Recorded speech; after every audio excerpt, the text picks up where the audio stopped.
Hello বন্ধুরা, তোমরা সব কেমন আছো? আশা করছি তোমরা খুব ভালো আছো। আমি আজকে সকাল সকাল একটা ভিডিও নিয়ে চলে এসেছি, যেটা হলো হজমি ঘর গলা মেটে সবগুলো দিয়ে রান্না হবে আজকে। তো সকাল সকাল আমার বরকে বললাম বাজারে যাও, একটু নিয়ে এসো, আমার খেতে খুব ভালো লাগে। তো তোমরা, আশা করি তোমরাও সবাই ভালোবাসো অনেককেই, আবার অনেকেই খেতে চাও না।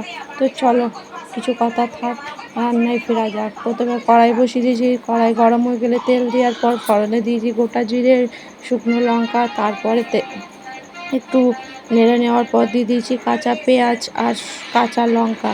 তো চলো একটু নাড়াচাড়া করে লঙ্কাটা আর পেঁয়াজটা আদা রসুন দেওয়ার পর দিয়ে দেবো আমি একটু জল, কারণ যেহেতু আদা রসুনটা লেগে যাবে তাই একটু জল দিয়ে ভালো করে মশলাটা কষাতে হবে। আর যে কোনো রান্নায় মশলা ভালো করে কষালে দেখবে স্বাদটা আলাদাই পরিমাণে পাওয়া যায়। আর আমি দিয়ে দিয়েছি আদা রসুন বাটা, কারণ আমি শিলে আদা রসুন বাটি।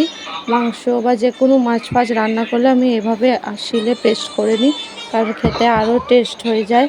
তো চলো হালকা নেড়ে আবার জল অ্যাড করে নেওয়ার পর আমি এবার দিয়ে দেবো গুঁড়ো মশলাগুলো। গুঁড়ো মশলায় যেমন আছে জিরের গুঁড়ো, হলুদ গুঁড়ো, লঙ্কার গুঁড়ো আর পরিমাণ মতো লবণ দিয়ে দেওয়ার পর আমি এর আগেও রান্নার ভিডিও ছাড়িনি, তবে দু একটা ব্লগ করেছি, শর্ট ভিডিও করি আমি।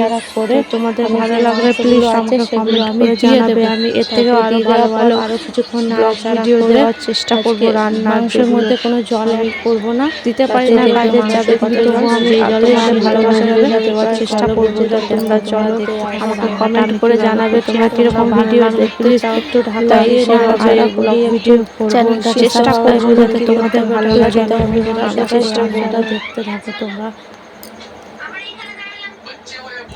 ভালো লাগে শুধু তোমাকে, ভালোবাসি আজ তোমাকে, ভালো লাগে শুধু তোমাকে।